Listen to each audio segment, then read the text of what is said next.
Welcome students. Last લેક્ચરની અંદર આપણે ખોપરી વિશે ભણી ગયા. ખોપરી ટોટલ 29 અસ્થિઓની બનેલી છે, જેમાં મસ્તકના 8, ચહેરાના 14, કાનના 6 અને 1 દ્વિત અસ્થિનો સમાવેશ થશે, હાયોઇડ બોનનો સમાવેશ થશે. તો ખોપરીના ટોટલ 29 અસ્થિનો અભ્યાસ આપણે લાસ્ટ લેક્ચરમાં કરી ગયા. અને એમાં મેં તમને શું યાદ રાખવાનું કીધું હતું કે ખોપરી અને કરોડ સ્તંભની પહેલી કશેરુકા એટલે કે એટલાસ કશેરુકા વચ્ચેનો સાંધો થશે એટલાન્ટો ઓસિપિટલ જોઈન્ટ, એક પ્રકારનો મિજાગરાનો સાંધો છે. અને ત્યાર પછી કરોડ સ્તંભની પહેલી કશેરુકા એટલે કે એટલાસ અને બીજી કશેરુકા એક્સિસ એટલે કે શિરોધર અને અક્ષક. તો શિરોધર અને અક્ષક કશેરુકા વચ્ચેનો સાંધો થશે પાઇવોટ જોઈન્ટ એટલે કે ઉખળી સાંધો, બરાબર. અને આપણી ખોપરી કરોડ સ્તંભની પ્રથમ કશેરુકા સાથે કરોડ સ્તંભની દ્વિતીય કશેરુકા ઉપર 180 ડિગ્રી જે છે એ પરિભ્રમણ કરે છે. અને આ પ્રોસેસને આપણે બોલતા હતા ડેન્સ અથવા તો ઓન્ડોટોઇડ પ્રોસેસ. તો આ વાત થઈ ગઈ મિત્રો છેલ્લા લેક્ચરની. આજના લેક્ચરની અંદર આપણે બે વસ્તુ ભણવાની છે. એક છે પૃષ્ઠ બાજુએ આવેલો આપણો કરોડ સ્તંભ અને પાંસળી પિંજર, બરોબર. આ બાજુને આપણે શું બોલશું?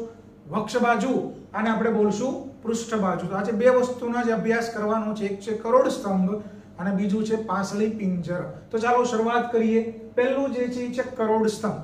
બધાને ખ્યાલ છે, બહુ ઈઝી છે.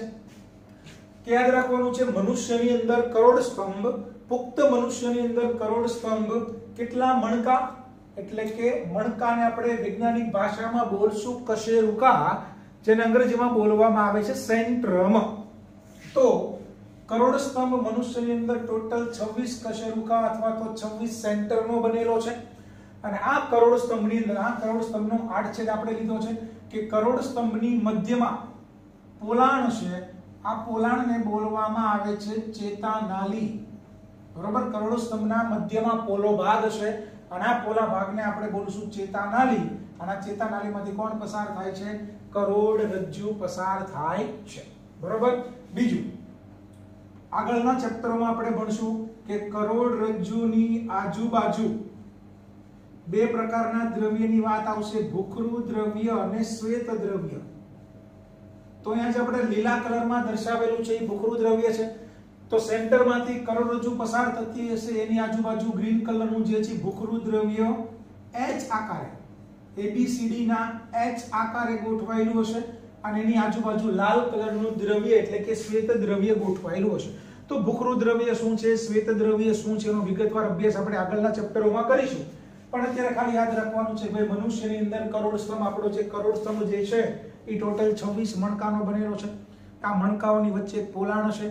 પોલાણને આપણે બોલશું ચેતાનાલી. અને એમાંથી શું પસાર થતી હોય? કરોડરજ્જુ. આ કરોડરજ્જુનો આડછેદ છે. એની આજુબાજુ ભૂખરું દ્રવ્ય H આકારે ગોઠવાયેલું હશે અને ત્યાર પછી શ્વેત દ્રવ્ય જે છે ગોઠવાયેલું હશે. હવે ટોટલ કેટલા મણકાઓની વાત છે? 26 મણકાઓ છે. આપણા કરોડ સ્તંભની અંદર ટોટલ 26 મણકાઓ છે, 26 કશેરુકાઓ છે. તો કશેરુકાઓના નામ પાડ્યા છે. કશેરુકાના નામ શેના આધારે પાડવામાં આવ્યા છે? તેના સ્થાનને આધારે. તો સ્થાનને આધારે કશેરુકાના પ્રકારો પાડ્યા છે. જેમ કે યાદ રાખવાનું છે ગરદન પ્રદેશમાં આવેલી કશેરુકાને આપણે બોલશું ગ્રીવા કશેરુકા. ગરદન પ્રદેશમાં આવેલી પહેલી 7 કશેરુકા ગ્રીવા કશેરુકા, જેને અંગ્રેજીમાં બોલવામાં આવે છે સર્વિકલ. તો શું થશે? C7. ત્યાર પછીની કશેરુકા જે ઉરસ પ્રદેશમાં આવેલી છે, ઉરસ પ્રદેશમાં આવેલી કશેરુકાને આપણે બોલશું ઉરસીય કશેરુકા, થોરાઇસિસ T12. તો ગ્રીવા કશેરુકાની સંખ્યા કેટલી? 7. ત્યાર પછી ઉરસીય કશેરુકાની સંખ્યા કેટલી? 12. કમર પ્રદેશમાં, કમર વિસ્તારમાં આવેલી કશેરુકાને આપણે બોલશું કટી કશેરુકા, લ્યુમ્બુલર L5. 5 કટી કશેરુકા. ત્યાર પછીની કશેરુકાને આપણે બોલશું ત્રિક કશેરુકા, સેક્રલ. સંજ્ઞા થશે S5. અને સૌથી નીચે અહીંયા પાછળના ભાગમાં સાવ નીચે આવેલી કશેરુકાને આપણે બોલશું પુચ્છ કશેરુકા, કોકોજિયલ. સંજ્ઞા થશે CD4, બરોબર છે. તો ટોટલ મારો 7, 12, 5, 5 અને 4, તો ટોટલ થશે 33, બરોબર. ટોટલ 33 કશેરુકા હોય. પણ હવે સમજવા જેવું છે. પહેલા તો શું કીધું છે? કશેરુકાના નામ તેના સ્થાનને આધારે પાડેલા છે. ગરદન પ્રદેશમાં 7 ગ્રીવા કશેરુકા, ઉરસ પ્રદેશમાં 12 ઉરસીય કશેરુકા, કમર વિસ્તારમાં 5 કશેરુકા જેને આપણે બોલશું કટી કશેરુકા, ત્રિક પ્રદેશમાં 5 કશેરુકા જેને આપણે બોલશું ત્રિક કશેરુકા અને પુચ્છ કશેરુકા એની સંખ્યા પણ કેટલી છે 4 પણ પુખ્ત મનુષ્યની અંદર ખાસ યાદ રાખવાનું છે પુખ્ત મનુષ્યની અંદર આ જે 5 ત્રિક કશેરુકાઓ છે અને 4 જે છે પુચ્છ કશેરુકાઓ છે આ એકદમ નજીક જોડાઈ ગયેલી હોય બરોબર છે અને તમને આપને એવું જ લાગશે કે આ જે 5 ત્રિક કશેરુકાઓ છે જોડાઈને એક અસ્થિ બની ગયું હોય એવું લાગે એટલે પુખ્ત મનુષ્યની અંદર આપણે શું લખશું જો પુખ્ત મનુષ્યનું કરોડ સ્તંભનું સૂત્ર શું થશે C7 T12 L5 S1 અને CD1 શું કામ S1 મેં લખ્યું તો કે પુખ્ત મનુષ્યની અંદર આ જે 5 ત્રિક કશેરુકાઓ છે એ કેવી હોય એકબીજા સાથે ફ્યુઝડ મતલબ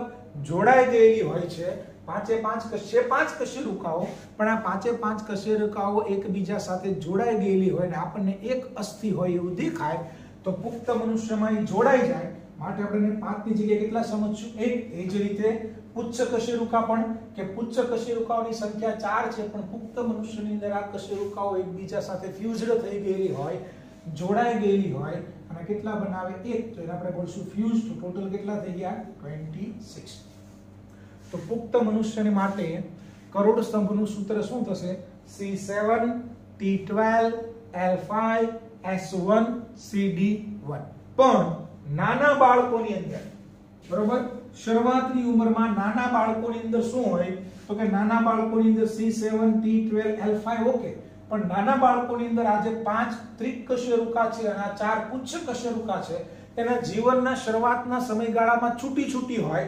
અલગ હોય એટલે કે ફ્રી હોય તો એની માટેનું સૂત્ર થશે S5 CD4 ટોટલ કેટલી થશે 33 એટલે કહેવાનો મતલબ શું છે કે નાના બાળકોની અંદર આપણો કરોડ સ્તંભ આમ તમે જોવા જાવ તો ટોટલ 33 કશેરુકા 33 મણકાઓનો બનેલો છે પણ આ જે પાછળના જે મણકાઓ છે પાછળની જે ત્રિક કશેરુકા અને પુચ્છ કશેરુકા છે જ્યારે ઉંમર નાની હોય ત્યારે આ ત્રિક કશેરુકા 5 અને પુચ્છ કશેરુકા જે 4 જે છે છૂટી હોય તો નાના બાળકો માટે આપણે સૂત્ર આવું લખશું C7 T12 L5 S5 અને CD4 તો શરૂઆતમાં 33 કશેરુકા હોય જેમ વ્યક્તિની ઉંમર વચ્ચે એમ પુખ્ત મનુષ્ય થશે એટલે શું થશે તો કે પુખ્ત મનુષ્યની અંદર આ જે ત્રિક કશેરુકાઓ છે આ જે પુચ્છ કશેરુકાઓ જે છે એકબીજા સાથે જોડાઈ જશે અને એક કશેરુકા જેવી રચનાનું નિર્માણ કરે તો પુખ્ત મનુષ્યનું સૂત્ર થશે C7 T12 L5 S1 CD1 તો ખાસ યાદ રાખવાનું છે કરોડ સ્તંભ હવે આઉટ ઓફ NCERT નો એક ટોપિક ની લીધેલો છે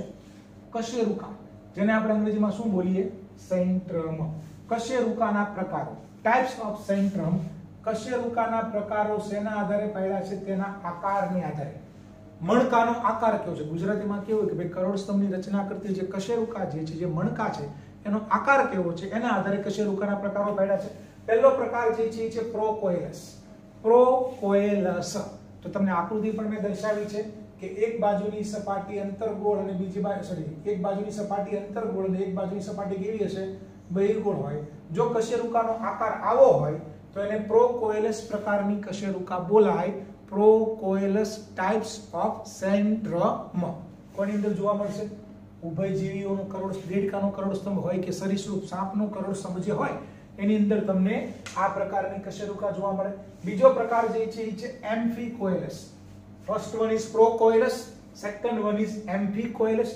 આકૃતિ તમે જો બરોબર બંને બાજુની સપાટી કેવી છે અંતર્ગોળ આ પ્રકારની જો કશેરુકાનો આકાર હોય તો આ પ્રકારની કશેરુકાને બોલવામાં આવે છે એમ્ફિકોએલસ કશેરુકા એમ્ફિકોએલસ સેન્ટ્રમ કોની અંદર જોવા મળશે મત્સ્યની અંદર અને દેડકામાં તો કેવી હોય પ્રોકોએલસ પણ અહીંયા એડિશનલ કીધું છે દેડકામાં 8મી કશેરુકા બાકી બધી કશેરુકા કેવી હશે પ્રોકોએલસ પ્રકારની હશે પણ 8મા નંબરની જે કશેરુકા જે છે એમ્ફિકોએલસ હશે ત્રીજો પ્રકાર જે છે હિટ્રોકોએલસ આકૃતિમાં તમને દેખાય છે કે એક બાજુની સપાટીઓ અંતર્ગોળ બીજી બાજુની સપાટીઓ અહીંયા પણ એવું છે અંતર્ગોળ બહિર્ગોળ બરોબર આ પ્રકારની કશેરુકાને આપણે બોલશું હિટ્રોકોએલસ ટાઇપ્સ ઓફ સેન્ટ્રમ કોની અંદર જોવા મળશે વિહગ પક્ષીઓની અંદર અને એમસીક્યુ માટે આપણે યાદ રાખવાનું છે ચોથો પ્રકાર જે છે એકોએલસ આગળ શબ્દ સમજો એકોએલસ અથવા તો એમ્ફિફાઇટોન બીજું નામ છે એકોએલસ અથવા તો એમ્ફીફાઇટોન, એકદમ ફ્લેટ પણ જેની એક પણ સપાટી અંતર્ગોળ કે બહિર્ગોળ હોતી નથી. આ પ્રકારની કશેરુકાને આપણે બોલશું એકોએલસ અથવા તો એમ્ફીફાઇટોન ટાઇપ્સ ઓફ સેન્ટ્રમ. અને કોની અંદર જોવા મળશે? મનુષ્યની અંદર. આપણી અંદર કયા પ્રકારની સેન્ટ્રમ હોય, કયા પ્રકારની કશેરુકા, આવો પ્રશ્ન પૂછાઈ શકે.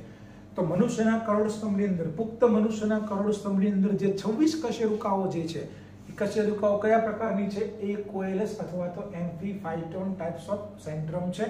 અને જ રીતે ડેડિકામાં 9મી કશેરુકા. બરોબર. તો ડેડિકાની અંદર 8મી કશેરુકા એમ્ફીકોએલસ પ્રકારની, 9મી કશેરુકા એકોએલસ પ્રકારની, બાકીની જે છે એ પ્રોકોએલસ પ્રકારની હશે. તો this is out of NCERT નો ટોપિક છે. બરોબર, યાદ રાખજો. કશેરુકાના સેન્ટ્રમના પ્રકારો મેં તમને કીધા છે: પ્રોકોએલસ, એમ્ફીકોએલસ, હિટ્રોકોએલસ અને એકોએલસ. અને એમસીક્યુ માટે યાદ રાખવાનું છે કે ભાઈ મનુષ્યની અંદર કયા પ્રકારની કશેરુકા હોય? તો કે એકોએલસ એટલે કે એમ્ફીફાઇટોન પ્રકારની કશેરુકા હોય છે. તો આ વાત કે કરોડ સ્તંભની ફટાફટ રિવિઝન કરી લઈએ. કરોડ સ્તંભ પૃષ્ઠ બાજુએ આવેલો છે. ટોટલ પુખ્ત મનુષ્યમાં 26 કશેરુકાનો બનેલો, નાના બાળકો હોય તો 33 કશેરુકા હશે. કશેરુકાના નામ એના સ્થાનને આધારે સૂત્ર મેં તમને આપ્યા: C7T12 L5 S1 CD1. કારણ કે પુખ્ત મનુષ્યમાં આ બંને કેવી હશે? ફ્યુઝડ હોય, જોડાઈ ગયેલી હોય. જ્યારે નાના બાળકોની અંદર બંને શરૂઆતના સ્ટેજમાં ફ્રી હોય તો ટોટલ થશે 33. તો આ બંને સૂત્ર તમારે ખાસ યાદ રાખવાના છે કશેરુકાના પ્રકાર. તો આ વાત થઈ ગઈ કરોડ સ્તંભની. હવે આપણો નેક્સ્ટ ટોપિક જે છે એ છે પાંસળીઓ, રિબ કેજ, પાંસળી પિંજર. તો ટોટલ કેટલી પાંસળીઓ છે? ટોટલ 12 જોડ. કેટલી પાંસળીઓ કીધી છે? ટોટલ 12 જોડ કીધી છે. પાંસળીની સંખ્યા કેટલી થશે? 24. ટોટલ 12 જોડ પાંસળીઓ છે એટલે ટોટલ 24. હવે એમસીક્યુ માટે યાદ રાખવાનું છે, આપણી પાંસળી જે છે એ તમે જોઈ શકો છો આગળની બાજુએ, આગળની બાજુ કોની સાથે જોડાયેલી? આગળની બાજુ એટલે અગ્ર છેડે, તો કઈ બાજુ કહીશું આપણે? વક્ષ બાજુ. તો આગળની બાજુએ અગ્ર છેડે એટલે કે વક્ષ બાજુએ ઈ ઉરોસ્થિ, છાતીનું હાડકું જે સેન્ટરમાં છે ઉરોસ્થિ સાથે જોડાયેલી હશે. અને અહીંયાથી આમ કરીને પાછળની બાજુએ એટલે કે પશ્વ છેડે, અથવા આપણે કઈ બાજુ કહીશું આને? પૃષ્ઠ બાજુ. વક્ષ બાજુ, પૃષ્ઠ બાજુ. તો અગ્ર છેડે વક્ષ બાજુએ ઉરોસ્થિ સાથે, પશ્વ છેડે એટલે કે પૃષ્ઠ બાજુ કોની સાથે? તો કે કરોડ સ્તંભ સાથે જોડાયેલી છે. તો અગ્ર છેડે એટલે કે વક્ષ બાજુએ ઉરોસ્થિ સાથે, પશ્વ છેડે એટલે કે પૃષ્ઠ બાજુએ કરોડ સ્તંભ સાથે જોડાયેલી છે. અને હવે very important MCQ for your NEET, કે પાંસળી જે છે એ પાછળની બાજુએ એટલે કે પૃષ્ઠ બાજુએ કરોડ સ્તંભ સાથે જોડાયેલી છે. વેરી ઇમ્પોર્ટન્ટ એમસીક્યુ યાદ રાખવાનો છે કે પાંસળીઓ પૃષ્ઠ છેડે એટલે કે આ બાજુએ કરોડ સ્તંભ સાથે જોડાયેલી છે. પણ જ્યારે કરોડ સ્તંભ સાથે જોડાય છે તો કરોડ સ્તંભ સાથે ઈ જોડાવા માટે બે જોડાણ સપાટી ધરાવે. એટલે સપાટી ધરાવે છે બે જોડાણ સપાટી. મતલબ પાછળની બાજુએ પાંસળી જ્યારે કરોડ સ્તંભ સાથે જોડાય છે ત્યારે કરોડ સ્તંભ સાથે ઈ બે જોડાણ સપાટી ધરાવે છે. માટે જો વાંચો, પૃષ્ઠ છેડે પાંસળીઓ કેટલા જોડાણ સ્થાન ધરાવે છે? બે જોડાણ સ્થાન. અંગ્રેજીમાં બોલવામાં આવે છે ટુ આર્ટિક્યુલેશન સરફેસ. પૃષ્ઠ બાજુએ પાંસળીઓ જ્યાં કરોડ સ્તંભ સાથે જોડાય છે અને કરોડ સ્તંભ સાથે જોડાવા માટે એ બે જોડાણ સપાટી ધરાવે છે, ટુ આર્ટિક્યુલેશન સરફેસ ધરાવે છે. અને બે જોડાણ સપાટી ધરાવે છે માટે પાંસળીઓને શું બોલવામાં આવે છે? ખાસ યાદ રાખજો, અંગ્રેજીમાં શબ્દ છે બાયસિફેલિક. પાંસળીઓને બાયસિફેલિક અથવા તો ગુજરાતીમાં આપણે એને બોલશું દ્વિઅસ્થિશીર. બરોબર? એટલે તમને પરીક્ષામાં પૂછે પાંસળીઓને શા માટે, પરીક્ષામાં એવો પ્રશ્ન પૂછે કે પાંસળીઓને શા માટે બાયસિફેલિક અથવા તો ગુજરાતીમાં દ્વિઅસ્થિશીર તરીકે ઓળખવામાં આવે છે? શું કામ? તો જવાબ શું હશે આપણો? કે ભાઈ પાંસળીઓ પૃષ્ઠ છેડે જ્યાં કરોડ સ્તંભ સાથે જોડાય છે તો કરોડ સ્તંભ સાથે જોડાવા માટે ઈ બે જોડાણ સપાટી ધરાવે છે, બે આર્ટિક્યુલેશન સરફેસ ધરાવે છે. માટે પાંસળીઓને બાયસિફેલિક અથવા તો ગુજરાતીમાં દ્વિઅસ્થિશીર તરીકે ઓળખવામાં આવે છે. ક્લિયર? ચાલો, તો 12 જોડ પાંસળી, ટોટલ 24. અગ્રછેડે વક્ષ બાજુએ ઉરોસ્થિ સાથે પાછળની બાજુએ પૃષ્ઠ બાજુએ કરોડસ્તંભ સાથે જોડાયેલી છે અને કરોડસ્તંભ સાથે જ્યાં જોડાયેલી છે તો કરોડસ્તંભ સાથે જોડાવા માટે પાંસળીઓ બે જોડાણ સપાટી ધરાવે છે, ટુ આર્ટિક્યુલેશન સરફેસ ધરાવે છે, માટે પાંસળીઓને બોલવામાં આવે છે બાયસીફેલિક અથવા તો દ્વિઅસ્થિ શિરા. નેક્સ્ટ ટોટલ 14 જોડ પાંસળી છે. હવે બહુ ઈઝી છે. પહેલી જે 7 જે છે તમે ટેક્સ્ટ બુકમાં આકૃતિ જોતા જજો. આકૃતિ આમાં શક્ય નથી દોરવી 3D માં, એટલે આપણે દોરી નથી, બરોબર. તો પહેલી જે 7 જોડ જે છે 1 2 3 4 5 6 અને 7, એટલે પહેલી 7 જોડ પાંસળી ટોટલ કેટલી થશે? 14. તો પહેલી 7 જોડ પાંસળીઓ એટલે ટોટલ 14. તો પહેલી જે 7 જે છે એ અગ્રછેડે ઉરોસ્થિ સાથે પણ જોડાયેલી છે અને પાછળની બાજુએ કરોડસ્તંભ સાથે પણ જોડાયેલી છે. પહેલી 7 જોડ 1 થી 7. તો પહેલી 7 જોડ એટલે ટોટલ 14 પાંસળીઓ એ બંને છેડે જોડાયેલી છે. આગળ ઉરોસ્થિ સાથે પણ જોડાયેલી છે અને પૃષ્ઠ બાજુ એટલે કે પાછળ કરોડસ્તંભ સાથે પણ જોડાયેલી છે. તો આવી પાંસળીઓને બોલવામાં આવે છે ટ્રુ રિબ્સ. ટ્રુ રિબ્સ ગુજરાતીમાં આપણે એને બોલશું સાચી પાંસળીઓ. ટ્રુ રિબ્સ એટલે કે સાચી પાંસળીઓ. તો સાચી પાંસળીની સંખ્યા કેટલી? 1 થી 7 જોડ એટલે ટોટલ કેટલી? 14. આગળ 8મી 9મી અને 10મી જોડ ટોટલ 14 જોડ છે. તેમાંથી 8મી 9મી અને 10મી જોડ એટલે કે ટોટલ 3 જોડ. 8 9 10. તો 8મી જોડ 9મી જોડ 10મી જોડ એટલે ટોટલ 6 પાંસળીઓ જે છે એ પશ્વ છેડે એટલે કે પાછળની બાજુએ પૃષ્ઠ છેડે કરોડસ્તંભ સાથે તો જોડાયેલી છે જ, પણ આકૃતિમાં તમે જોશો કે 8મા 9મા અને 10મા નંબરની પાંસળી એ અગ્રછેડે એટલે કે વક્ષ બાજુએ સીધી ઉરોસ્થિ સાથે સીધી જોડાયેલ નથી. ઉરોસ્થિ સાથે સીધી જોડાયેલ નથી. તો કેવી રીતે જોડાય? આકૃતિમાં તમે જો આ 7મા નંબરની પાંસળી છે. હવે 8મા નંબરની પાંસળી, 9મા નંબરની પાંસળી, 10મા નંબરની પાંસળી. તો 8 9 અને 10 પહેલા કાસ્થી વડે 7 સાથે જોડાય છે અને 7 પછી ઉરોસ્થિ સાથે જોડાય છે. એટલે 8 9 10 પાછળની બાજુએ તો કરોડસ્તંભ સાથે જોડાયેલી છે જ, પણ આગળની બાજુએ એ સીધી ઉરોસ્થિ સાથે જોડાયેલી નથી. 8 9 10 પહેલા એકબીજા સાથે કાસ્થીની મદદ વડે જોડાય અને એની મદદ વડે 7 નંબરની પાંસળી સાથે જોડાય અને 7 નંબરની પાંસળી વળી પાછી કાસ્થીની મદદ વડે ઉરોસ્થિ સાથે જોડાયેલી છે. તો આવી પાંસળી એટલે કે 8મા નંબરની, 9મા નંબરની, 10મા નંબરની જોડ ટોટલ 6 પાંસળીઓ કે જે પૃષ્ઠ બાજુએ કરોડસ્તંભ સાથે તો જોડાયેલી છે જ, પણ આગળની બાજુએ એ ઉરોસ્થિ સાથે સીધી જોડાયેલી નથી. માટે આવી પાંસળીઓને બોલશું આપણે ફોલ્સ રિબ્સ. ફોલ્સ એટલે કે ખોટી અથવા તો કૂટ. ખોટી પાંસળીઓ અથવા તો કૂટ પાંસળીઓ. તો વાત થઈ ગઈ 1 થી 10ની. હવે છેલ્લી બે જોડ 11મી અને 12મી જોડ. 11મી જોડ અને 12મી જોડ ટોટલ 2 જોડ એટલે ટોટલ સંખ્યા થઈ 4. તો 11મી અને 12મી જોડની જે પાંસળીઓ જે છે એ માત્ર ને માત્ર કરોડસ્તંભ સાથે જ જોડાયેલી છે, આગળ ઉરોસ્થિ સાથે જોડાયેલી નથી. માત્ર કોની સાથે જોડાયેલી છે? માત્ર કરોડસ્તંભ સાથે જોડાયેલી છે, આગળની બાજુએ ઉરોસ્થિ સાથે જોડાયેલી હોતી નથી. તો આવી પાંસળીને બોલવામાં આવે છે ફ્લોટિંગ. ફ્લોટિંગ એટલે તરતું, બરોબર. તરતી પાંસળી ફ્લોટિંગ રિબ્સ. તરતી પાંસળી ફ્લોટિંગ રિબ્સ. તો ટોટલ જે 12 જોડ છે એમાંથી 1 થી 7 એટલે ટોટલ 14 પાંસળીઓ. કેવી? સાચી પાંસળીઓ.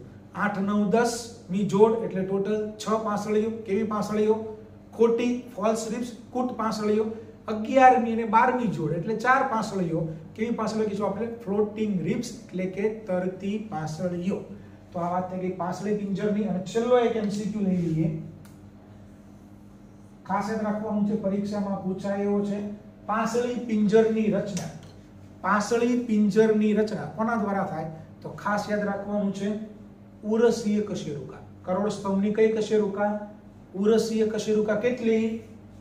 12. T12 12 ઉરસીય કશેરુકા પાંસળીઓ ટોટલ કેટલી?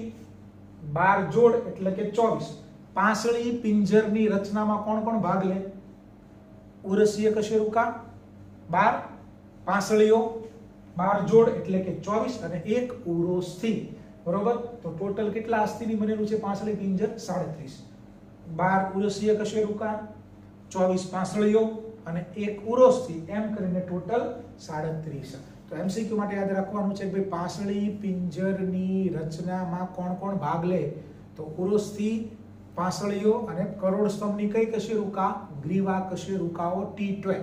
અને ટોટલ તમે મારો તો 12 ગ્રીવા કશેરુકા, 24 પાંસળીઓ અને એક ઉરોસ્થિ, તો ટોટલ થશે 37 અસ્થિઓનું પાંસળી પિંજર જે છે બને છે. તો મિત્રો આજના લેક્ચરની અંદર આપણે વાત કરી કરોડ સ્તંભ અને પાંસળી પિંજરની, બરોબર છે.